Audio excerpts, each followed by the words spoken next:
Kung bibigyan ka ba ng pagkakataon, gusto mo ba magkaayos ang mama at papa mo? Opo. Bakit? Para po buong pamilya namin. Isa na naman panibagong kwento ang talagang tumurog sa aking puso. Naluluwa ako sa inyo.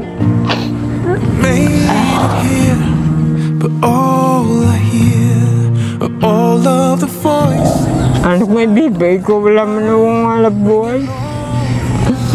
Hindi pangarlaw. All tangled up, caught in all of the lies. I'm searching for the missing. Nakakaisip po rin unang kuwan eh. Kawawa naman si tatay. Nang hindi maganda sa akin eh. Naisipan ni tatay na wakasan yung buhay niya. Kundi lang dahil sa mga anak niya na iniisip niya may iwan, eh ginawa na niya yun. Bakit nagawa ng asawa mo na makahanap ng iba?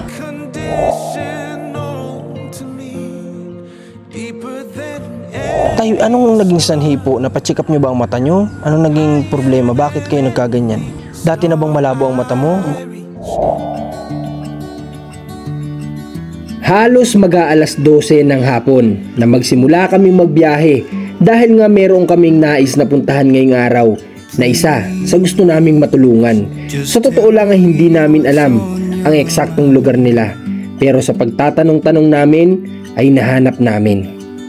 'Cause I don't have time to figure it out. Figure it out. We haven't been our best for long. I think that we're just holding on to something that won't work. Sa totoo lang ay paalis na sana kami ng mga oras na ito kasi nga wala daw si tatay. Pero nakita namin siya na naglalakad na tila patungo na siya kung nasaan kami. Kaya't ako naman ay sinalubong ko na si tatay. Okay, welcome back dito sa ating channel. At ayun, kakarating lang namin dito sa Rosario pa din to guys. Nasa Rosario tayo. Ito ay bali si Commander yung nakahanap nito na nag-message sa atin. At ngayon ay puntahan natin si tatay kasi siya yung inilalapit sa atin. So kasama kong team, andyan si JM, si Mac, tapos si Luke. Tara, punta tayo. Lapitan natin. Napakalawak ng area guys. Napakalawak. Talaga naman. Napakasarap ditong manirahan, no? Di ba? Mapapansin niyo si tatay. Medyo mabagal siya maglakad.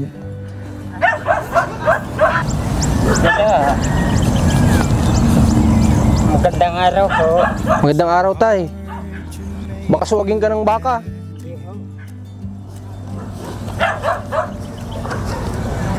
Kabisado ni tatay ah. Tay, nakikita mo pa ako? Malabo na paningin. Malabo ng paningin mo? Okay, saan kayo galing? Nangumpay ho ng labo. Ano ibig sabihin na nangumpay? Nanguha ng papakain? Nanguhanta po. Bakit tay? Ano ba yung bakang inaalagaan mo kanino yan? Paalaga lang ho sa akin yan. Paalaga lang sa'yo? Okay, tara sa bahay mo. Buti tay, kahit hirap kang makakita, ay nagpipilit kang maka... Paggawa para sa mga anak. Grabe naman yun, para sa mga anak guys. Di ba? Nagtitiis kahit pag-garing-garing eh. Nag-ano ka na tay? Nagtanghalian ka na? Kumain na ho. Anong inulam mo? Yung talbos ng gabi. Talbos ng gabi? Tsaka Ako, sarap. hawot. Paalis na sana kami kanina. Taga-sangga ho kaya. May taga-Candelaria. Kahit pa paano na aninag mo pa naman. Oo. Okay, tara. Okay guys, dito na tayo. Okay, pagpahingahin natin muna konti si tatay bago tayo mag-set ng interview. Kaya pala habang papalapit kanina sa amin si tatay ay napansin ko na tila iba-iba yung nagiging direksyon ng kanyang paglakad. Dahil siya pala ay talagang halos hindi na makakita ang mga mata. So, tay, magandang araw po ulit sa inyo. Magandang araw naman na. Opo, tay. Ako nga po pala si Marcos, tay. Kami ang Marcos team. Itong mga kasamahan ko ay napunta kami dito sa lugar mo kasi nga may natanggap kaming message, nabasa ng misis ko na meron nga daw pong kagaya ninyo na naninirahan dito. Kaya po kami ng team namin ay nagbakasakali na maabutan namin kayo dito. Andi dito nga kayo ngayon. So tay, ilang taong ka na?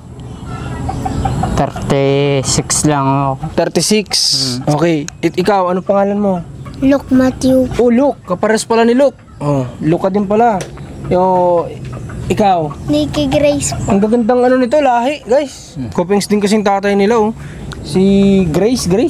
Nikki Grace. Nikki Grace, ang gandang bata, guys. Tapos si Luke, napaka-gwapo din. Wala namang ibang pagmamanahan sa tatay. Walang ang asawa kayo bulis na yung mga ina nito. Ay, ganun. Nilayasan ako kami ito ng garinga siguro ang aking kuhan. Buhay. Iniwanan kayo ng Mahirap. asawa mo? Sumama sa iba. Ay, bakit ilang taon na ba kayo nagsasama ng asawa mo? 10 tanong. 10 taon. Tapos gaano na kayo katagal na hiwalay? Ba't naiyak ka? Ang ano?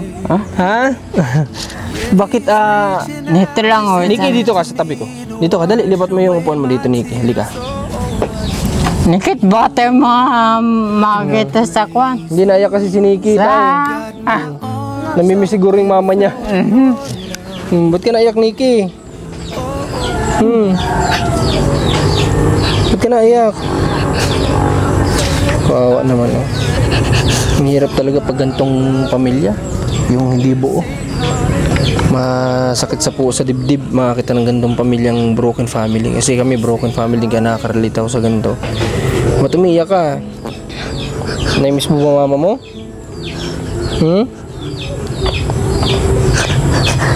Magandang bata ni Nikki. Nagawa kayong iwan ng mama nyo eh.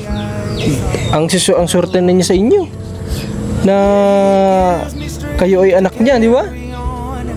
Sa totoo lang, kung anak ko kayo, tontuwa ako. Kung karoon ka ng anak na ganito kaganda, ganyan kagwapo, posible hindi ka na matuwa, di ba? Ikaw ba, Nikki, nag-aaral? Opo. Anong grade ka na? Grade 6 po. Grade 6 ka na?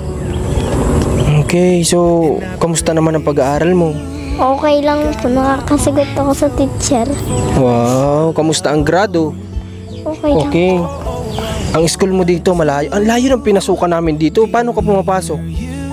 May service po kami. Okay. Ano yung kamag-anak nyo? O binabayaran nyo? Kamag-anak. Sinasabay ka lang, parang ganun? Kapag po may pera lang, saka po binabayaran. Ay, okay. Parang nag-aabot na lang kayo. Bilang pasasalamat na isinasabay ka. Ito bang kapatid mo na si Luke, nag-aaral na din? Opo. Anong grade na siya? Grade 3 po. Grabe. Matagal na ba kayong iniwan ng mama mo? Opo. May pamilya na ba siya ngayon? Opo. Grabe naman. Hindi, nakakausap niyo siya kahit sa cellphone, hindi? Nakakausap po pag natawag. Anong sabi sa inyo? Nangangamusta po.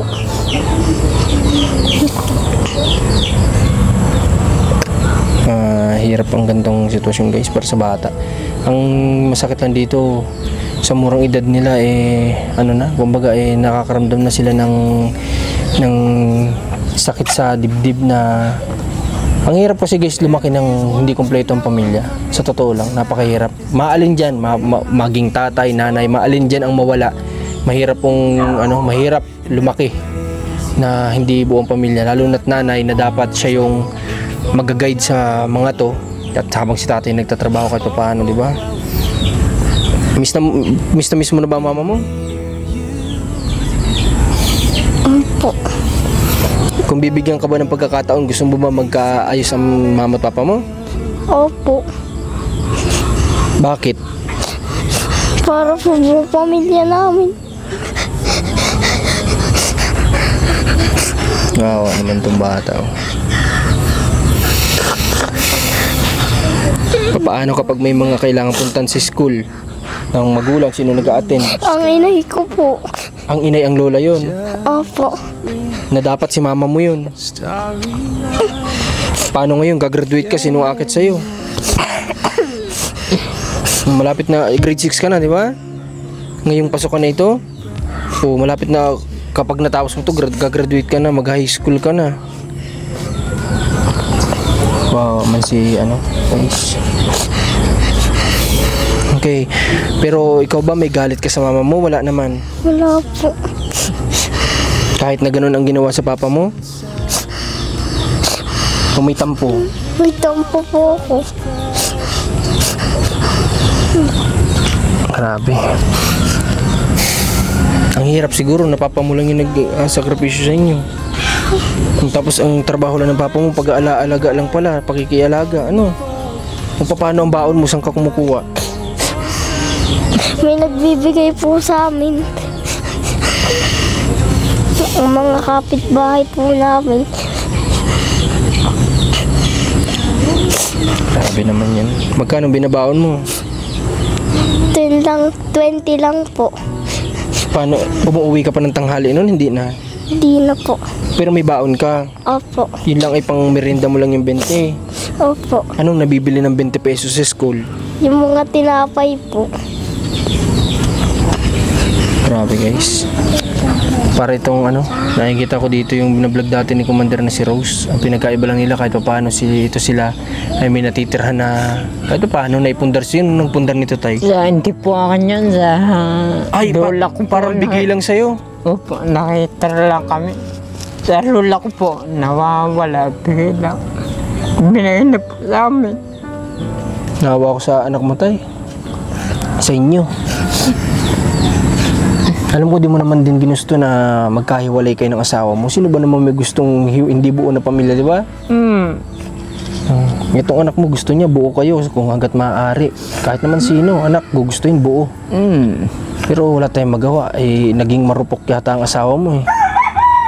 Di ba? Kasi nabanggit ng anak mo may pamilya ng iba. So ibig sabihin, naging marupok ang asawa mo sa iba. Ano? Paano tayo ipakaramdam kapag itong anak mo papasok binibigyan-bigyan lang pala minsan ng mga baon? Mga kapit ko minsan, nagbibigay ng mga baon. Sa mga yan. Ano kung ibibigay ko, wala man akong halap buhay. Hindi pangar lang mo.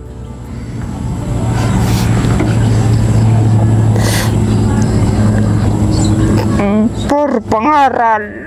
Para palakan nila, madala nila.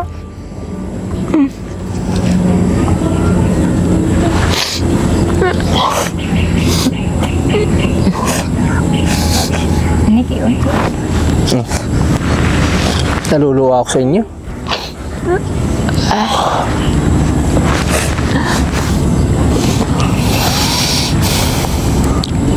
Di ganito tayo, isipin na lang natin siguro yun yung will ni God na mapunta doon yung misis mo.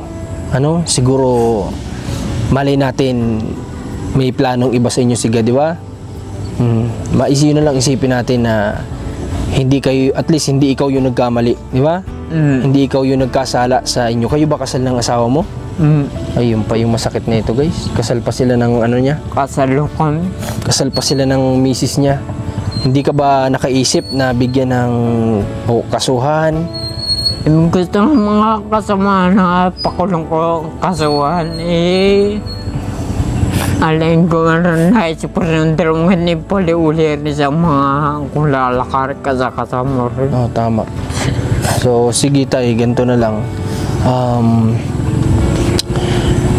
Isipin na lang, basta isipin natin, malay mo kaya kami dito pinapunta ni God para matulungan kayo, di ba? Kasi nga nakita niya na kayo yung parang ganyan, kayo yung ginawa ng mali. Kaya yung blessing gusto ni God sa inyong ipadala, di ba? O ganun yung isipin natin na si God ay gumagawa na ng paraan ngayon para sa inyong mag-ama. Ano? Tay, nakikita ko mabait ka naman, di ko nga alam bakit nagawang ka pa ng ganyan ng misis mo. Nasasaktan mo ba siya? Hindi po. Hindi ko nga po na Nabubungangaan mo ba ng nabubungal lang. Hindi natara naman sa mga Oo naman. Ang mag-away, di ba? Pero ano ba yung sa tingin mong unang-unang rason bakit nagawa ng asawa mo na makahanap ng iba? Sa tingin mo, ano yung nakikita mong rason? Para sa iyo, bakit niya nagawa yun? Ano sa tingin mo? Dala ba ng kahirapan? Baka siguro isa na rin yun sa naisip ko po. Nadala ng kahirapan. Dahil nakahirapan, tsaka siguro yung ganito, yung ganito nga ang kalagayan ko eh. Pero ikaw po ba, tatay? Dati na bang malabo ang mata mo? Hindi po. Anong trabaho mo dati? Nagmamangga po ako, nag-spray ng mangga. Iyan yung kasalukuyan na kayo pa. Po, yung labor sa bahay, kampindero. Tayo, anong naging sanhi po? Napacheck up nyo ba ang mata nyo? Anong naging problema? Bakit kayo nagkaganyan? Hindi po napapacheck up ang mata. Sa madaling salita, hindi mo alam kung bakit kayo nagkaganyan. Hindi. Tay, nung nagpanahon po na nag-spray kayo ng mangga, may protection ba kayo sa mata? Wala po. Okay, so possible din yun guys na syempre chemical po yun ay. Oo. Kung yan ay tumatama sa mata nating chemical, possible talaga magka-problema ang eyeball ng mata natin na lumabo. Pero tay, sa ngayon, ano po yung nakikita nyo sa amin? Like ako, maliwanag na maliwanag pa ba yung tingin mo? Wala ang blurred. Blurred? Opo. Okay lang tay, maswerte ako at di mo ako nakikita ang pangit ako. Okay tay, okay tay at salamat naman. Oh, hindi joke, pinapataka ko lang kayo. Okay. Salamat din po kayo nakarating dito sa amin. Oh tay, wait, ano ito? Sigad yung may gusto nito tay. Kaya niya kami dito pinapunta. Isipin nyo tay, sa dami na nagme-message sa amin, nabasa ng misis ko yung message ng concern sa inyo. Na sabi niya baka pwede na mapuntahan kayo dito. Sa dami-dami na nagme-message guys talaga. Nagkataon na si tatay yung isa sa napili nating mabisita ngayong araw. Pero ikaw tay, mahal na mahal mo itong mga anak mo? Ayaw po. Oh, gusto ko lang po maula eh. Inisip ko lang din mo ito. Nakakaisip po rin ako ng kuwan eh. Kawawa naman si tatay. Nang hindi maganda sa akin, naisip ko lang din mo ito.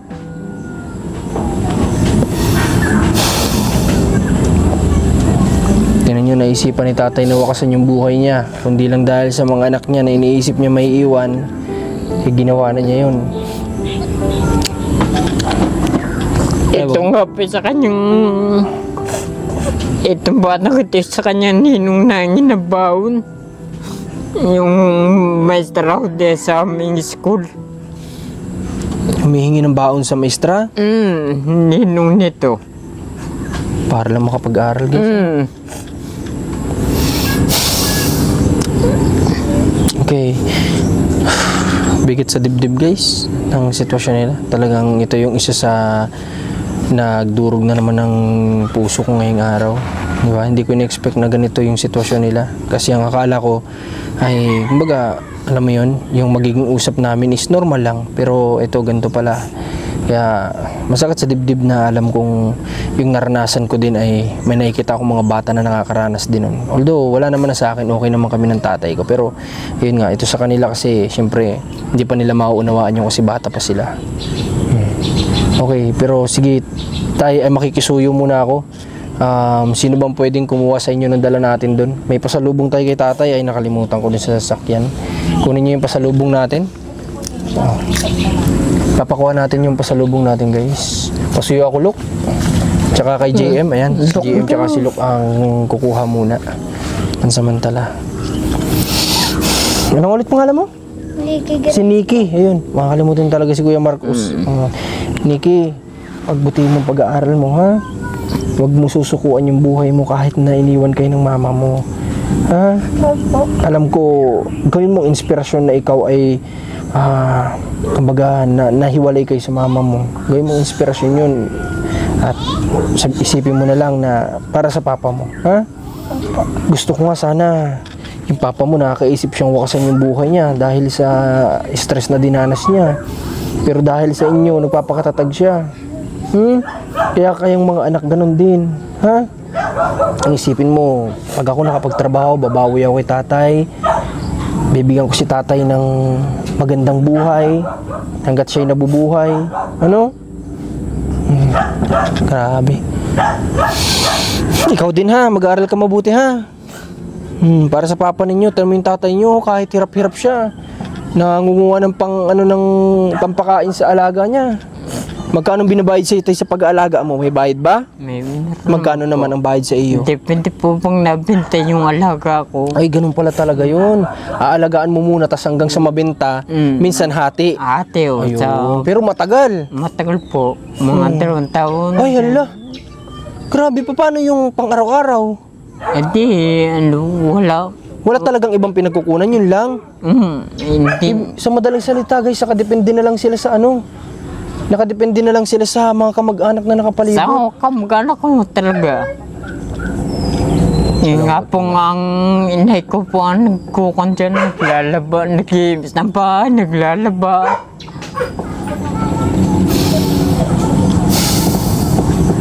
Grabe. Ayun si GM, doon sa kabila. Dala na nila yung pasalubong natin tsaka si Luke, guys. Ito. Grabe naman kayo, Nikki. Pinasakit ko naman yung dibdib ko. Pero Nikki, bilib ako sa'yo kasi hindi ka sa akin nahihiya, no? Huwag kang mahihiya kay Kuya Marcos, ha? O isipin mo, kuya mo na ako, ha? Okay ba yun? Okay. Dito na lang, dito na lang. Sige, baka malaglag kasi. Baka inaayos lang ni JM. Sige, dalhin nyo dito. Ito tayo, may dala kami dito. Yan, dala ni Luke. Meron kami ditong groceries, ano? Salamat. May groceries kami dito. Tapos meron kami dito mga biscuits. Para po nang sa ganun, yung anak nyo, pag gusto magmerienda, ay anytime may merienda naman. Tapos may dala kaming bigas, ha? Para sa inyo tayo. Ha? Salamat. Wala pong anuman tay. Sana kahit paano makatulong ito. Tapos Maraming salamat po. wala pong anuman tay. Wala pong anuman yun. At yan po ay tulong din sa amin ni God yan ay kaya binabahagi lang namin sa inyo. Tay, ganito. Sa Lunes, babalik ako dito sa inyo. Kaya nga lang baka hindi ko abutan ito si Nikki. Opo. Nikki, ikaw ba ay anong oras ang uwi mo? 3 po. Alas 3 ng hapon? O di kung gano'n, paano ba? Antayin ba kita alas 3 ng hapon? Antayin kita? O sige. Tapos, ano yung whole day ang pasok mo, di ba? Simula anong oras sa umaga? 7 po. Alas 7? Opo. O sige. Antayin ka namin dito.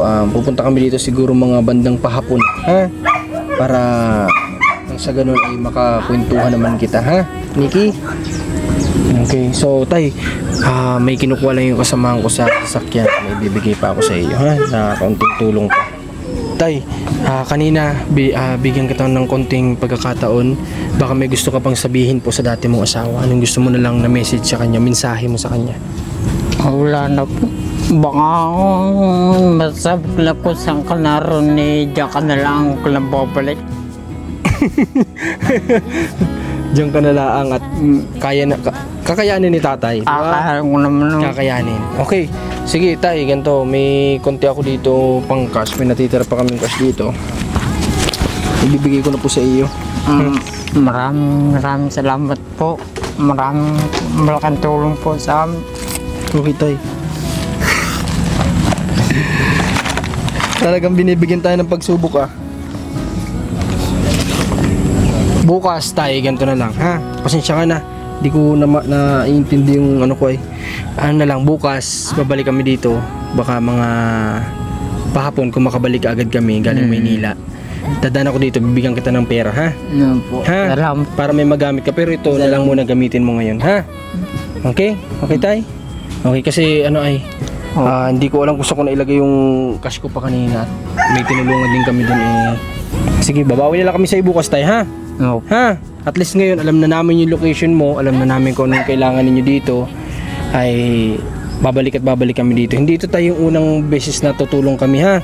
Kung okay lang sa inyo. Salamat po ng marami. Naku, salamat, tay. tatanawin ko ng utang na loob sa inyo. Hindi kami tayo titigil hanggat hindi po kahit pa paano naging maayos kayo, ha? At ganyan po ang Team Marcos, hindi po kami natigil hanggat hindi napapaayos po ng kahit pa paano yung tinutulungan namin. Salamat po. Okay tayo, ha? Okay. Ha, Nikki? Basta tutulong kami sa inyo. Mali mo, maging scholar ka pa namin sa pag-aaral. Di ba? Hindi ka na manghihingi ng baon, di ba? Tapos, hindi mo na po problemahin ang gamit mo. Kung magpa-first year ka, yung mga bayarin sa school, ha? Basta mag-aral ka lang ng mabuti, ha? Nikki? Okay, tay. Sige, tay. Sa ngayon, ay pupunta na muna kami, ha? Opo, salamat. Babawi kami sa'yo pagbalik namin. Okay? Basta Salamat tay, ito po. paunang tulong pa lang, ha? Opo, salamat Okay. po. Okay, welcome po, tatay. Sige. Okay, guys, maraming salamat sa lahat ng sumama sa mission namin ngayong araw dito sa Rosario. Sa paghahanap namin kay tatay. Hindi tayo pinahirapan ni God talaga. Kasi sabi ko nga, minsan nahihirapan tayong hanapin. Like Ate Ninya before, nahihirapan kami hanapin. Pero ito, ang bilis naming nahanap, guys. Tinuro agad sa amin ni God na kung saan yung location ni tatay. Kaya, thank you.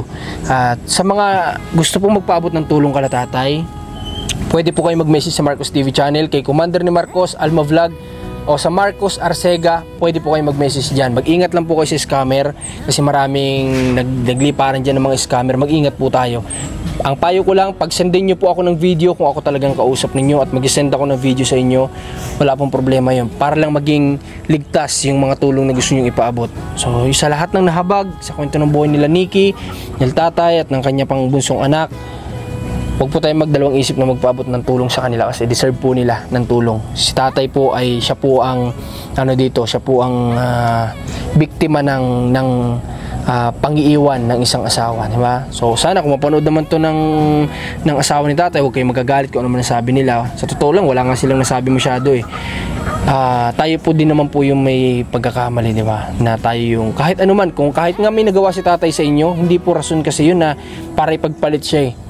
Diba? Ang problema na mag-asawa pinag-uusapan, inaayos, hindi solusyon yung isa pang problema o pagkakamali, di ba? So, yung kasi yung nangyari na nakikita ko lang. Although, hindi ko naman alam talaga yung nangyari po sa inyong dalawang mag-asawa, pero yun lang yung nagbabase lang ako sa sinasabi ni tatay at sa nakikita namin. Okay, so yun lang po. Maraming salamat. Marcos TV channel, Commander ni Marcos, Rans TV. Supportan niyo ang Team Marcos. Salamat kay Luke, kay MJ, ay JM, kay Mac. Ayan, maraming salamat po sa lahat. God bless po. Ingat po kayo. Chosen me. I have chosen him. Let there be